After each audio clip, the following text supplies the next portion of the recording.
In this video, we're going to be looking at the singular they. This is also going to include a singular them, their, theirs, themselves, and a relatively new word, themself. In order to understand why these seemingly plural words are required to be singular, we need to quickly revise personal pronouns and the roles of personal pronouns. So let's fly through these. Here is our teacher. He's reminding us personal pronouns represent people or things. So, I is a personal pronoun. Here it is in a sentence. I am happy. It represents the speaker. I is known as a subjective pronoun because it's the subject of a verb. Here, it's the subject of to be. I am. Me. Me is known as an objective personal pronoun. Here it is in a sentence. Jack likes me. So me is a personal pronoun in the objective case. My. My is classified as a possessive pronoun. Specifically, it's a possessive determiner. Here's an example. That is my car. Also, mine. The personal pronoun mine is also classified as a possessive pronoun. Here it is an example. That car is mine. And then we have myself. I washed myself. This is an example of a reflexive pronoun. It shows that the subject is acting on itself. Myself can also be an emphatic pronoun used for emphasis. I washed the car myself. Okay, that was just a quick whiz through. Let's put the rest of them up. So remember, the top 3 rows are known as the singular pronouns and the bottom 3 rows are known as the plural pronouns.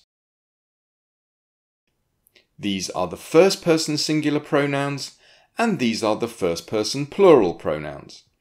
These are the second person singular pronouns and these are the second person plural pronouns. And these are the third person singular pronouns and these are the third person plural pronouns. This video is about the third person singular pronouns. So look at this row. This is fine if you're talking about a male. And look at this row. You can use these if you're talking about a female. But what if you don't know whether the person you're talking about is male or female? You don't know them. You just don't know what their gender is. Well, you cannot use it or the various forms of it because it is not used for people. This means we have a problem. There is a gap in English grammar. More specifically, we don't have a personal pronoun that can be used for a singular person whose gender is unknown. So we need some workarounds. I should just say that whilst there is some overlap, this is not an LGBT issue I'm talking about. I'm talking about a point of English grammar. So, one of the solutions for filling this gap in English grammar is to use the plural third-person pronouns as singular. This is an accepted practice, and that's what we're going to talk about. In effect, it's moving this row up to the singular section because the singular section has a gap in it. Okay, let's put up an example.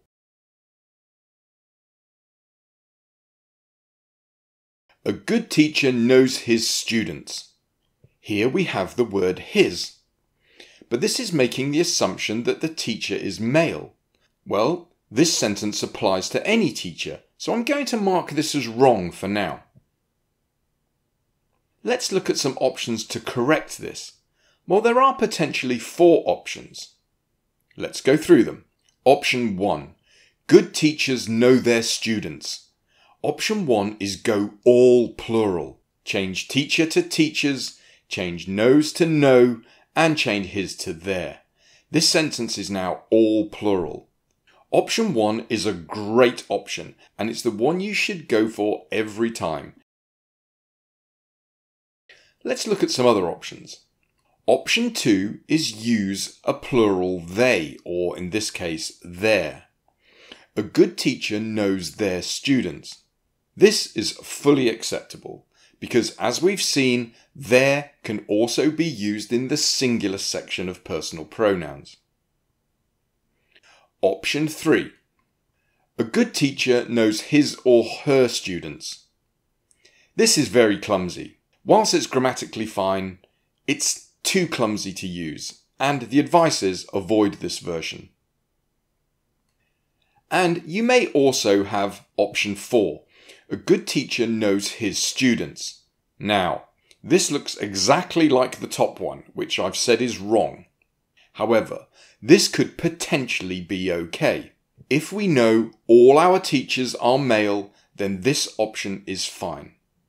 As this sentence seems to be talking about all teachers, and we know all teachers are not male, let's put up a more appropriate example.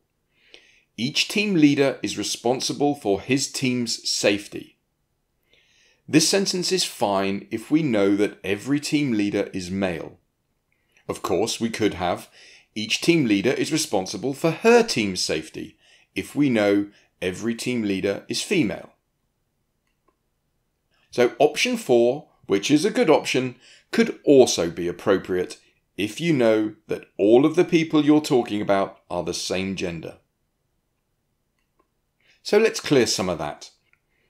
I want to just prioritize these again for you. So option 1, this is your best option. Option 2, you might feel nervous about option 2 because you do have what is classically a plural pronoun linking to a singular noun. And that could cause some nervousness.